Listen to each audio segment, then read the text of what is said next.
Tactics does open up a bit sort of like an RPG. You can visit a couple towns and talk to people by yourself. That's true. That's true. I remember I did play through it part way, and I remember you could after the first 3-4 levels, something like that, you could hop in a Humvee and drive around the map. But I kept running into issues where I just like there were parts of the map you could not drive through because you just like ended in combat that was just like terrible. If 100% has the best special encounters and secret recruitable characters out of all the Fallout games. Oh, I could see the secret recruitable characters, certainly. Special encounters? I didn't really... Well, I didn't... I don't think I played it enough to get any special encounters, really. I played it enough to get to a point where I was like, oh, I'm having trouble getting through this. I don't know what's good or what's bad. And I was like, okay, I'm going to take a break from it. I can get Pip Boy himself. Ooh. Oh, that's where that model came. That's right. Somebody told me about that.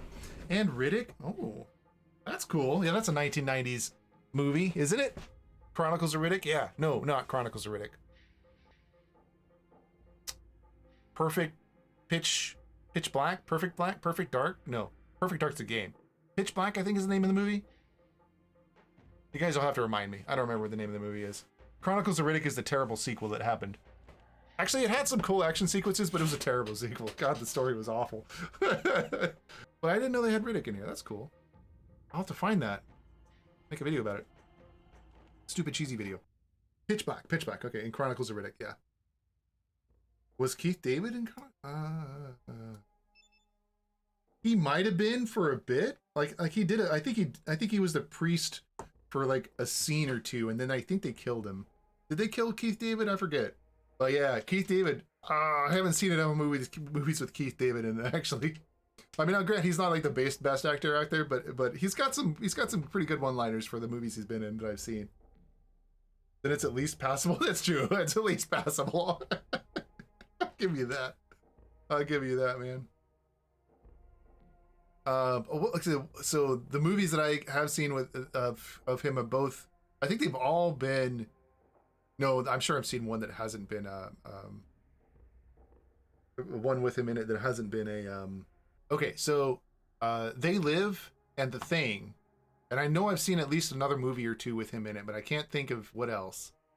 They Live in The Thing or both what's that director's name? Dang, I'm blanking on the name. Help me out here. No, it can't be because otherwise John Carpenter. It is John Carpenter. Thank you. John Carpenter's movie title, exactly.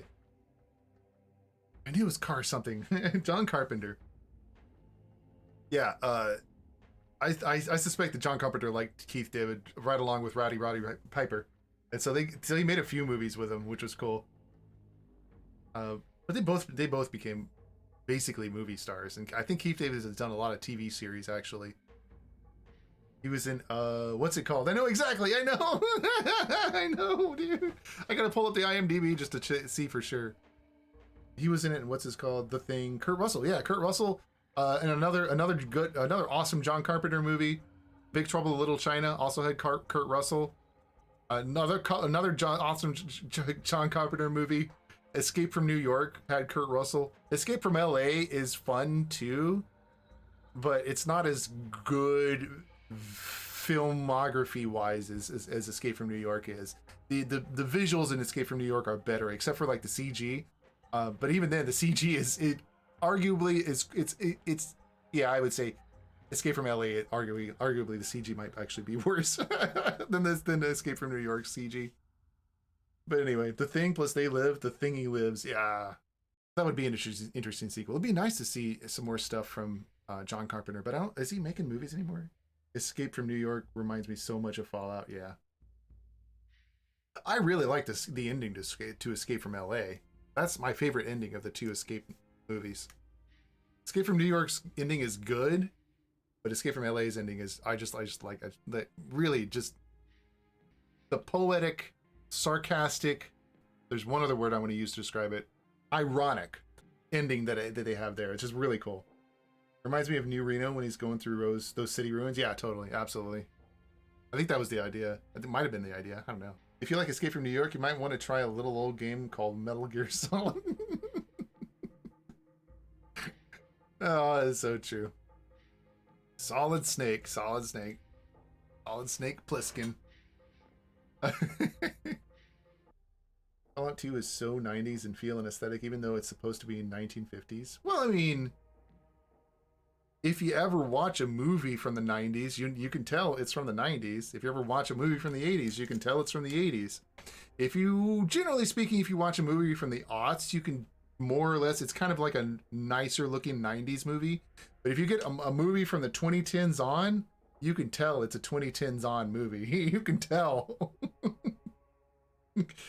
And you know why. Anyway.